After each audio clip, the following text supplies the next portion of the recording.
রাতে পাকিস্তানের বন্দর নগরী করাচিতে ভয়াবহ বিস্ফোরণের পর এভাবেই দাউ দাউ করে জ্বলতে থাকে আগুন। রাস্তায় ছড়িয়ে ছিটিয়ে পড়ে বিস্ফোরিত গাড়ির ধ্বংসাবশেষ। বোমা বিস্ফোরণের পর আগুন নিয়ন্ত্রণে যোগ দেন দমকল কর্মীরা। কর্তৃপক্ষ জানায়, বিস্ফোরণটি এতটাই ভয়াবহ ছিল যে এতে বিমানবন্দরের স্থাপনাগুলো কেঁপে ওঠে।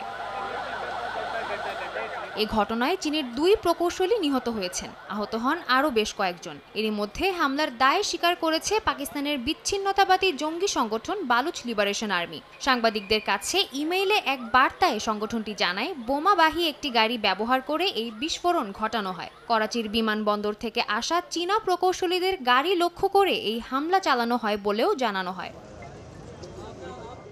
বিচ্ছিন্নতাবাদী এই জঙ্গি সংগঠনটি বেলুচিস্তানকে স্বাধীন রাষ্ট্রের মর্যাদা দেওয়ার জন্য কাজ করে যাচ্ছে। এ উদ্দেশ্যে আগেও বেশ কয়েকবার হামলা চালিয়েছে তারা, বিশেষ করে পাকিস্তানে বসবাসরত চীনা নাগরিক এবং চীনা প্রকল্পগুলোকে লক্ষ্য করেই হামলা চালিয়ে আসছে তারা। এর আগে চলতি বছরের মার্চেও দেশটির উত্তর পশ্চিমাঞ্চলে আত্মঘাতী বোমা হামলায় 5 জন চীনা প্রকৌশলীকে হত্যা করে গোষ্ঠীটি।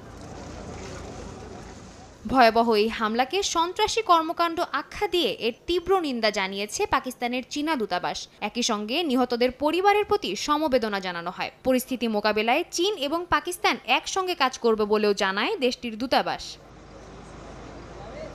আগামী 15 ও 16 অক্টোবর পাকিস্তানের রাজধানী ইসলামাবাদে অনুষ্ঠিত হতে যাচ্ছে সাংহাই সহযোগিতা সম্মেলন। এরই মধ্যে সম্মেলন ঘিরে নানা প্রস্তুতি নিতে শুরু করেছে দেশটি। ইমরান খানের মুক্তির দাবিতে পাকিস্তান তেহরিকে ইনসাফের সরকার বিরোধী আন্দোলনে দেশজুড়ে অস্থিতিশীলতার মধ্যেই সাংহাই সম্মেলনের ঠিক কদিন আগে ভয়াবহ বোমা বিস্ফোরণের ঘটনায় বিদেশি অতিথিদের নিরাপত্তা নিয়ে প্রশ্ন দেখা দিয়েছে।